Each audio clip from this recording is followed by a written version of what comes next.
Phallic architecture consciously or unconsciously creates a symbolic representation of the phallus. Buildings intentionally or unintentionally resembling the human penis are a source of amusement to locals and tourists in various places around the world.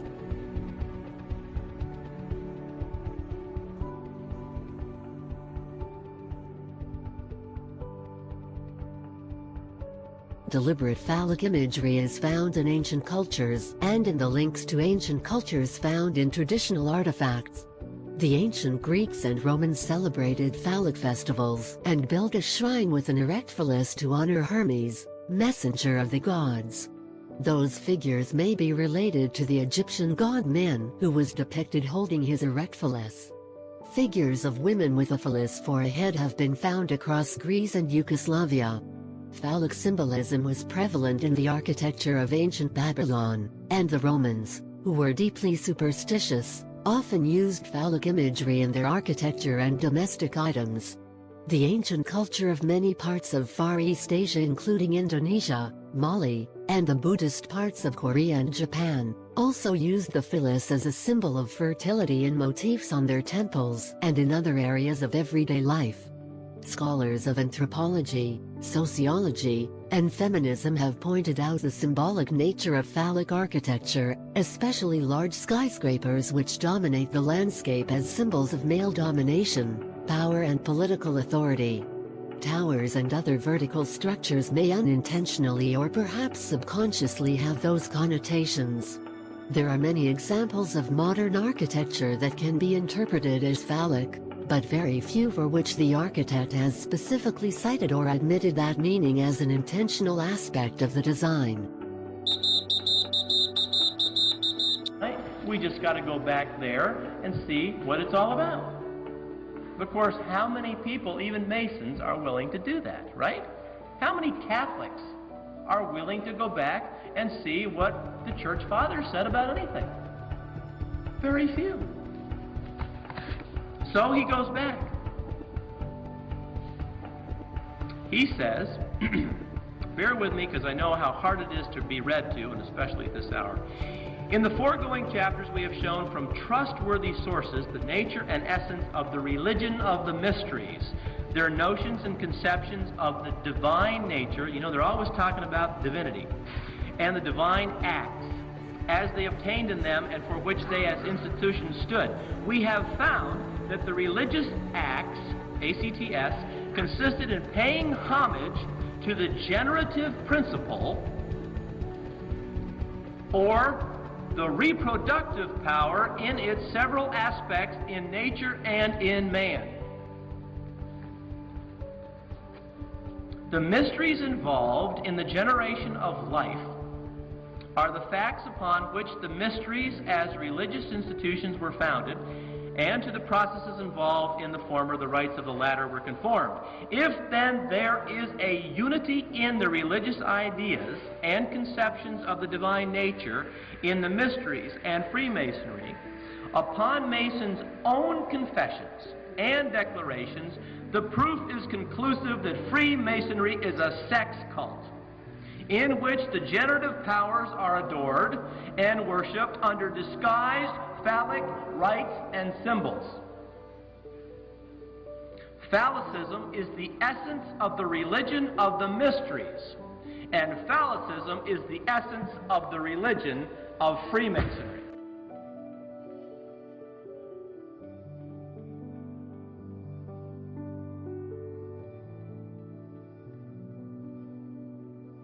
Bible, totally demonic. Well, for Masonic use, so they've got alternate definitions of words.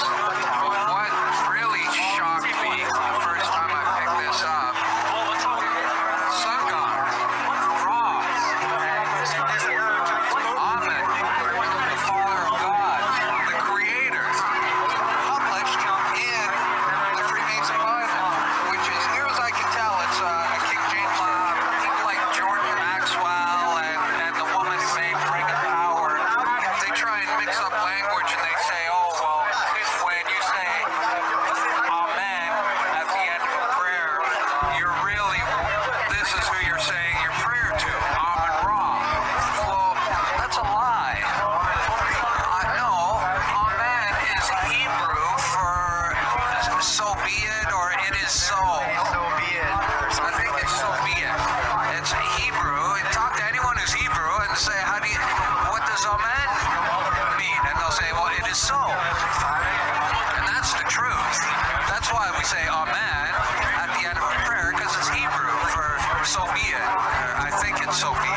this Babylonian crap mixed in here. And these are, there's an obelisk. Well, that was Osiris's penis. That's phallic worship. Yeah, and the Washington Monument, it's an Egyptian obelisk. There's one in the middle of St. Peter's Square in the Vatican. There's another one in the middle of the city of London. These Egyptian obelisks, what are they doing all over the planet? The Oval Office is actually a female genitalia. Yeah. And the steeple is actually going penetrating it. If you look at it from a certain angle, it's a steeple penetrating the Oval Office, which is a female. You just need to watch Christian J. Pinto's about the history and blah, blah, blah.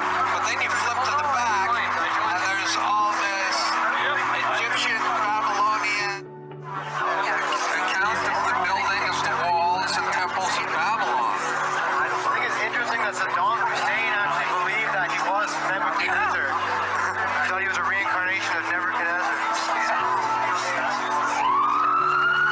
There's even a statue in Iraq that says that.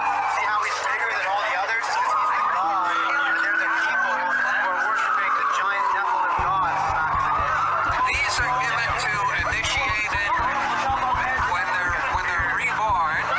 Okay. Now this belonged to Brother Edward Black. He was initiated November 10th, 36. He passed and then was raised. And when you're raised, you're reborn. That was 1936. This guy was initiated. And then these are all the lodge numbers of visiting brethren and friends. Lodge number 231, 669, and the names. The names of the lodges and the numbers of the lodges. And this is the guy who raised them, fellow candidates. I guess that's witnesses, I don't know. But these are supposed to be returned upon death. And I guess what happened was that this guy passed away, and whoever was handling his estate just dropped off a bunch of books at the used bookstore, not realizing that this was contained within and the significance of it. So I'm not supposed to have this, but the person at the used bookstore knew it would be appreciated and set it aside. And it's got the compass and square right on the front. It's blue. It's got a blue cover, and it's got the compass and square right on the front. It says Freemasonic Bible. That's what it says. It's copyrighted 1928. And it opens up with the Holy Bible in Freemasonry and explains. They try and justify or convince the unsuspecting Mason that in the first degree, when you're doing the ceremony, you're asked, what do you seek? Light. And then the second degree, it's what do you seek? More light. And then the third degree, what do you seek? Further light. And they rise up through the degrees. Now, Stab Monteith does a great presentation called The Hidden Secret. And the hidden secret, which is revealed at the 33rd degree, is that the light you've been seeking all of this time is the light of the light bearer, Lucifer. The Ralph Epperson presentation, the second witness to the apocalypse, goes into all this in great detail with the quotes directly from manly people, Paul and Albert Pike. It explains how all Masons swear an oath to destroy Christianity at all costs, regardless of whether you have to murder, lie, steal, doesn't matter. Everything is justified. Well, here we get into page 7, and they're explaining how the Bible became a great light. See, they use this term, light, great light, all the way through, and the hidden secret, which is not revealed until the 33rd degree, is what the light really is. Yeah.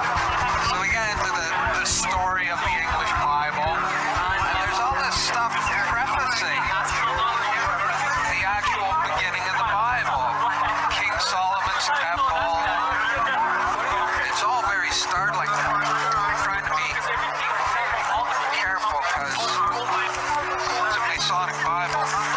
Okay, the construction of the temple, again, into Solomon's temple. Masonic ritual. Okay, we're on page 31. Then we get page 33. The Holy Bible starts on page 33. Could that be a coincidence? What's the significance of 33? The Holy Bible starts on the 33rd page of the Masonic Bible. Pretty demonic, isn't it?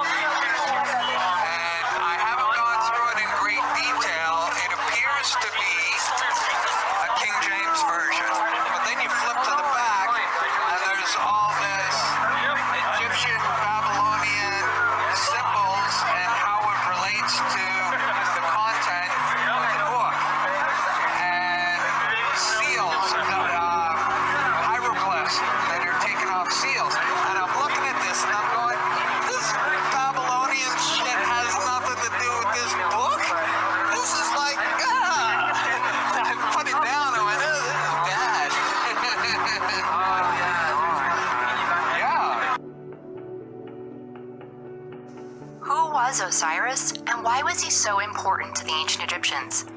In this video, you'll learn everything that you need to know about the story of the god Osiris and why every ancient Egyptian wanted to be like him. Welcome to Voices of Ancient Egypt, where we demystify the words and lives of the ancient Egyptians through animated videos like this one. If you're new here, I'd love to have you subscribe and hit that bell icon so you don't miss future videos like this one. Hi everyone! Today in this video, I'm going to walk you through the story of the ancient Egyptian god of the dead, Osiris. And then we'll learn why he was so important throughout all of ancient Egyptian history. So let's jump right in. In ancient Egyptian mythological beliefs, during Egypt's early history, the gods ruled as kings on earth. Osiris was one of those gods who served as king, and he was also one of 4 siblings, 2 brothers and 2 sisters. He was married to his very clever sister, Isis.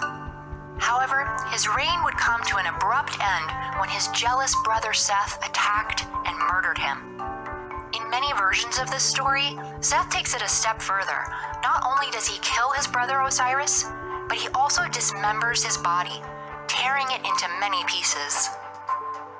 Isis and their other sister Nephthys had to search all over Egypt for Osiris's body, and then when they found it, they fixed it, put it back together, basically making him Egypt's first mummy. The 2 sisters then greatly mourned Osiris, crying and beating their brows. Isis, who was a very powerful goddess known for her intelligence and her knowledge of magic, then was able to bring Osiris back to life and conceive a child by him. The child, named Horus, would eventually grow up and fight his uncle Seth, becoming the next divine king when he defeated him. Now, by restoring Osiris's body like this and then reviving him, Isis made it possible for Osiris to live on forever as king. But now, instead of being king of the living, he would be king of the dead in the afterlife. Despite some parts of this story seeming fantastical to us today, the story of Osiris has classic elements that really anyone can understand and relate to. Jealousy between brothers, love, and grief over the death of a loved one. But why was it so important to the ancient Egyptians and to their beliefs about the afterlife? Well, basically Osiris was the first to die and then be revived or reborn into the afterlife. Although his body was killed and damaged, it was restored, making him the first mummy, a model for all humans who wanted to live on after death. This is why statues and paintings of Osiris show him as if he were wrapped up like a mummy. So is all of this making sense so far? If so, let me know by writing Osiris in the comments below. For people who wanted to live on forever after death, emulating Osiris, that is, imitating the process that he went through, was crucial for success.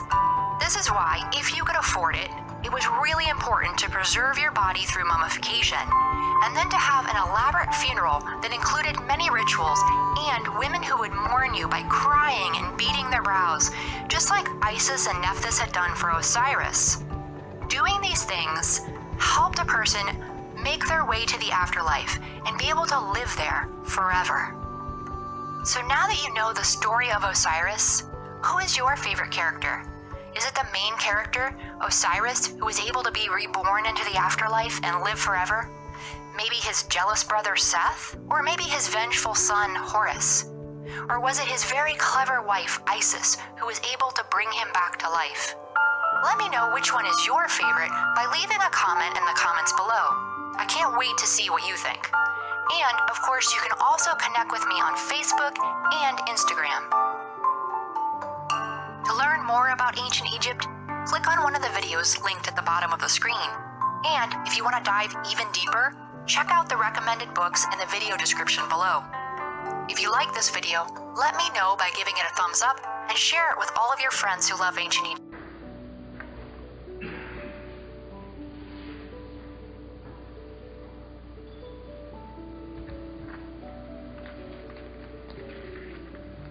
With that in mind,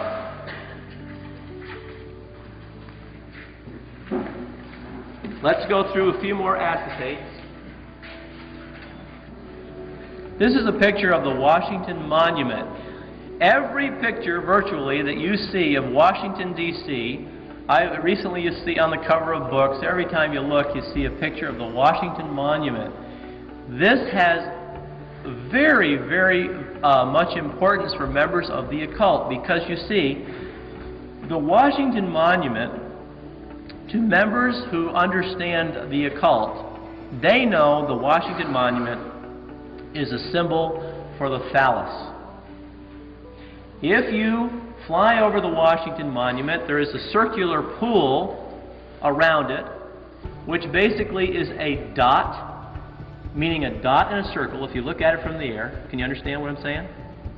And a dot in a circle is a symbol for sun worship. If you go to Pat Robertson's book called The Millennium, there is a dot in the middle of a circle on every single page. A dot within the circle was the symbol used by the Illuminati. And in the ancient Mayan religion, it was used to signify Ra, the sun god. And so this is where we get the sacred mysteries. You see, we've been living with them and never known it. I did not know this myself until relatively recently. Now, this is not anything that jumped out of a hat. It's nothing new. This stuff has been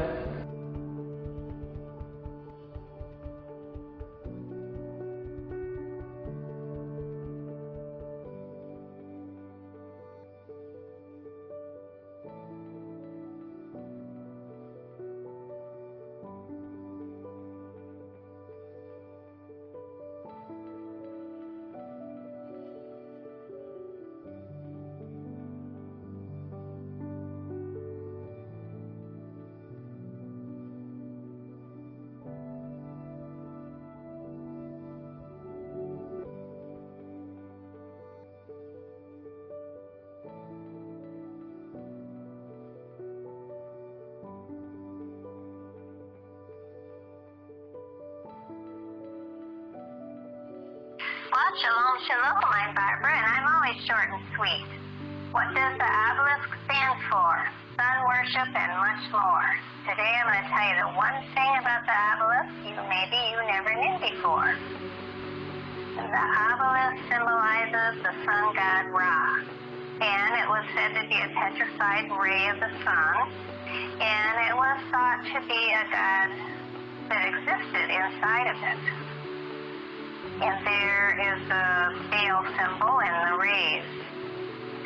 So what is an obelisk? It's a four-sided structure and has a little pyramid at the top. It's been around in the Egyptians since 2400 BC.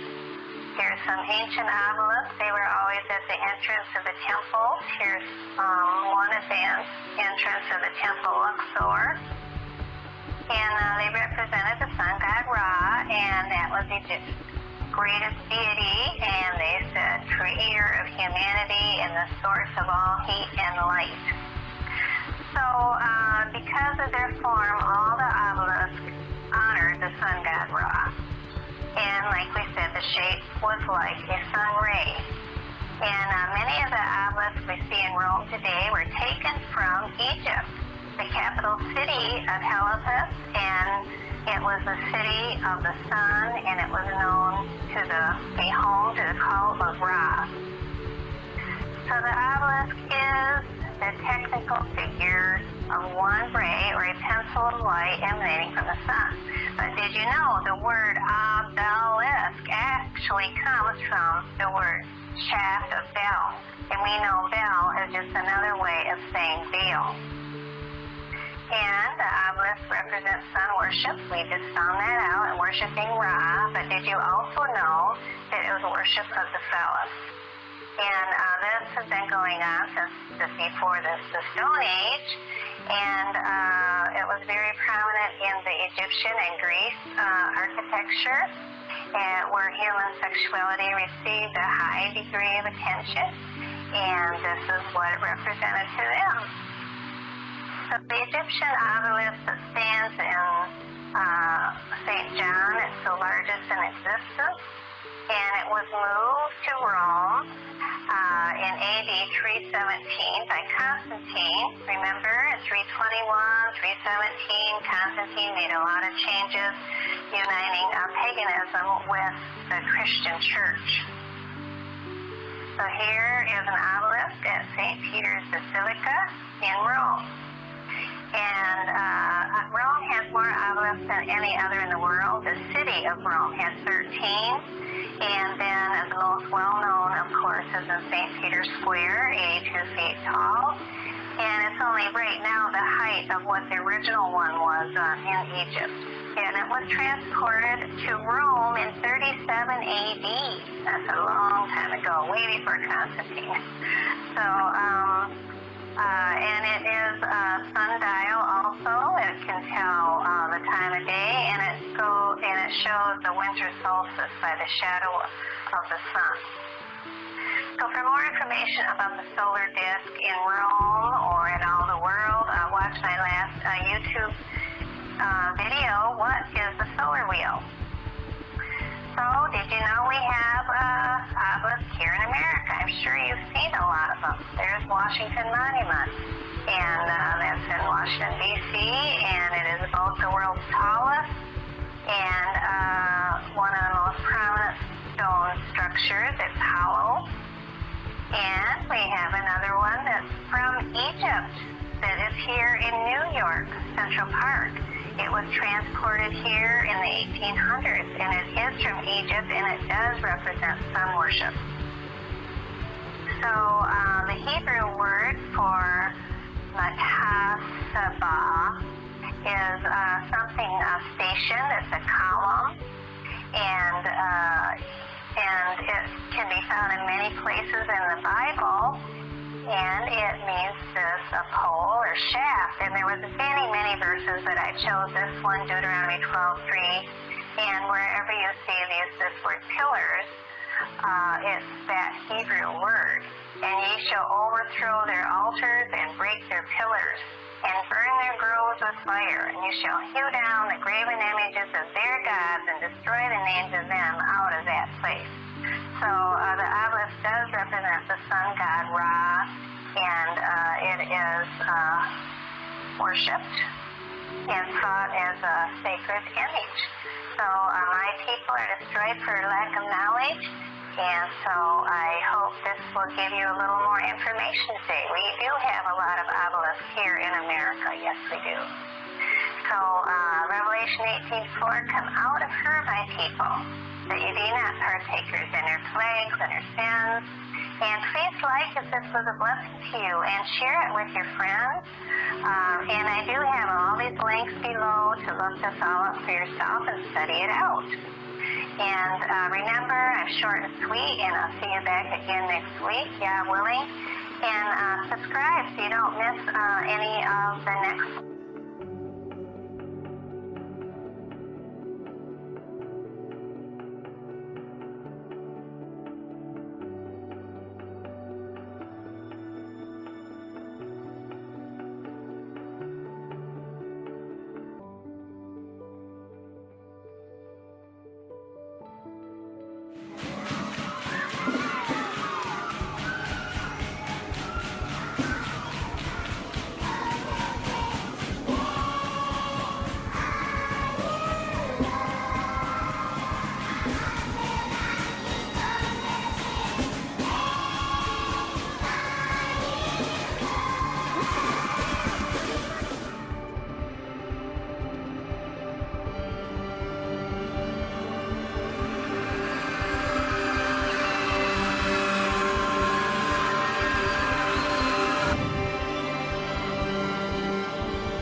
that everything who breathes, praise the Lord. If the obelisk breathes and if the obelisk is alive, should also, this is my deepest wish, praise the Lord. In the hope that the people who arrives here understand the message which is behind it, which it is a message of gathering, welcoming, it's a message of harmony, it's a message of believing the future, and from my side also is a message of respect, devotion, and love for the Technium and for Eretz Israel.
nonstop from the Redding Airport. Fly nonstop to Seattle on Alaska Airlines, to San Francisco and Los Angeles on United Airlines, and to Hollywood Burbank on Avello Airlines. Visit iflyrdd.com.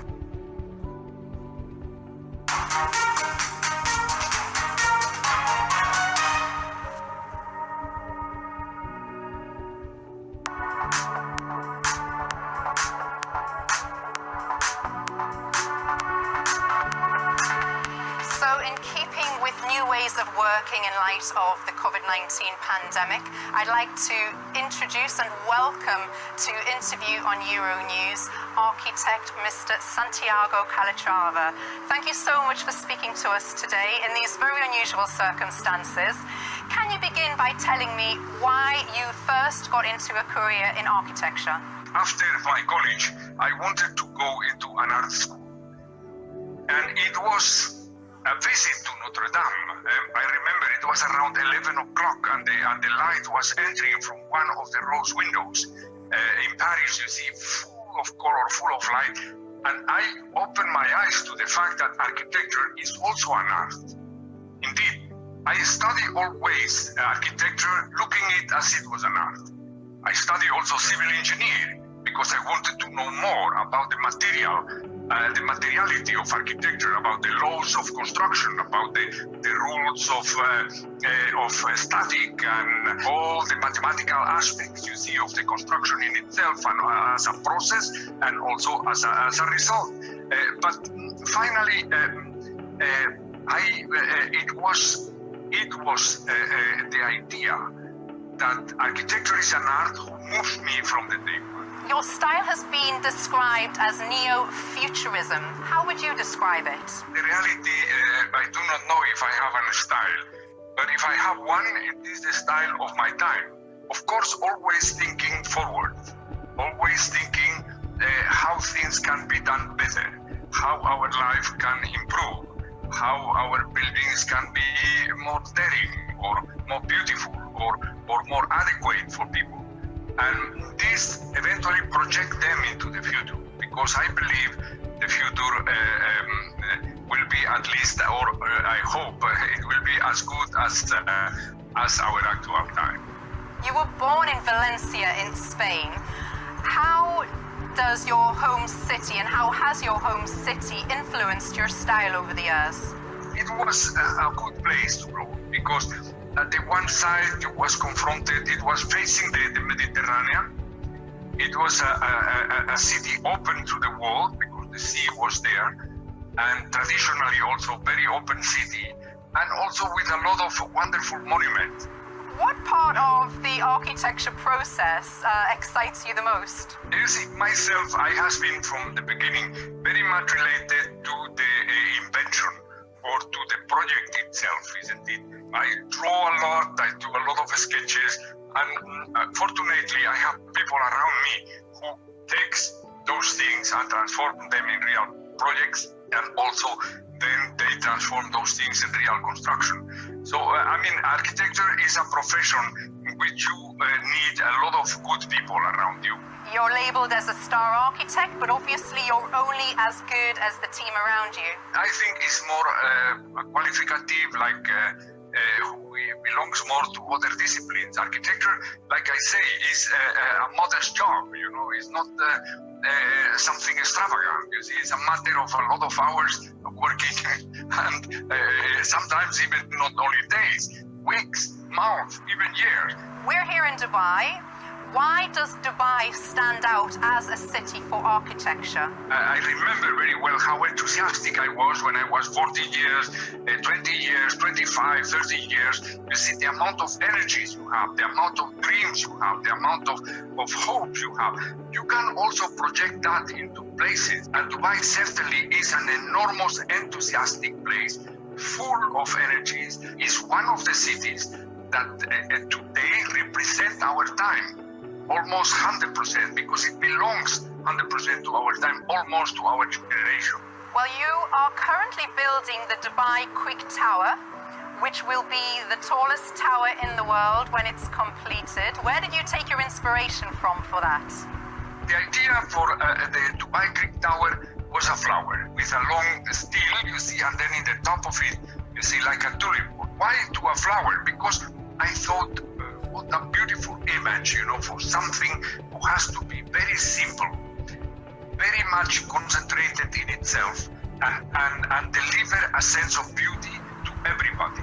You built the Turning Torso Tower in Malmö, Sweden, the Mondrian Communications Tower in Barcelona. You're also responsible for the UAE Pavilion at Expo 2020. Tell me about the inspiration. You see, I tried to bring something who, in my eyes, represent the essence or part of the essence of their culture.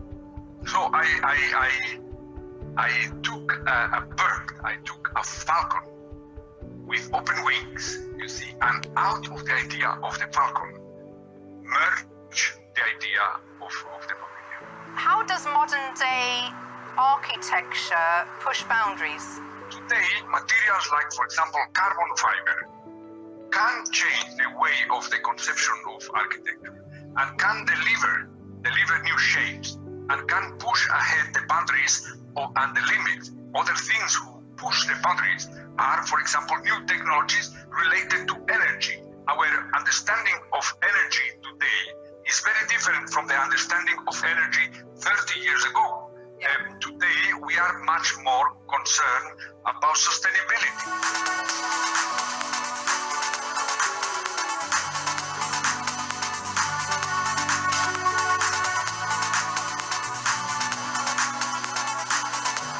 Your Museum of Tomorrow in Rio has been described as one of the best examples of sustainable architecture. Why is sustainable architecture important? We have to take care of the earth because it's the only thing we have, isn't it? It's also, we have to try to deliver this earth at least as good as we receive it to the next generation. What does the future hold for you? I mean, what I has done is to promise me that I will work until the end of my life if I can afford that. So I like the work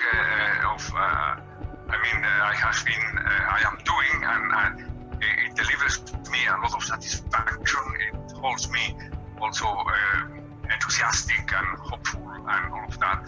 I like also the people around me, the people with which I am working, and I believe if I can afford that, I will work until the last day of my life. Santiago Calatrava, thank you so much for taking time out at your home to talk to us at Euronews. Thank you so much. Thank you to all of you.